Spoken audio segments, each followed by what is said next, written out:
বাবা এমন একজন মানুষ যিনি নিজের কষ্টগুলোকে লুকিয়ে রেখে পরিবারের মুখে হাসি ফোটানোর চেষ্টা করেন।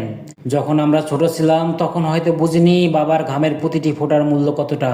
নিজের ইচ্ছা, নিজের স্বপ্ন, নিজের সুখগুলোকে ত্যাগ করে তিনি আমাদের ভবিষ্যৎ গড়ে তোলার জন্য দিনরাত পরিশ্রম করেছেন। হয়তো বাবা কখনো মুখে বলেনি আমি তোমাকে ভালোবাসি, কিন্তু আমাদের সামান্য হাসির জন্য, ভালো থাকার জন্য নিজের সব সুখ বিসর্জন দিতে দ্বিধা করেননি। আজ আমরা বড় হয়ে গেছি, কিন্তু বাবা এখনো আগের মতোই আমাদেরকে নিয়ে চিন্তা করেন, কারণ একজন বাবার কাছে সন্তান কখনো বড় হয় না। তাই বাবা যতদিন পাশে আছেন তাকে ভালোবাসুন, সম্মান করুন, তার কষ্টগুলোকে বোঝার চেষ্টা করুন। কারণ পৃথিবীতে অনেক কিছু হারিয়ে গেলে ফিরিয়ে পাওয়া যায়, কিন্তু বাবার মতো ছায়া একবার হারিয়ে গেলে তা আর কোনোদিন ফিরে আসে না।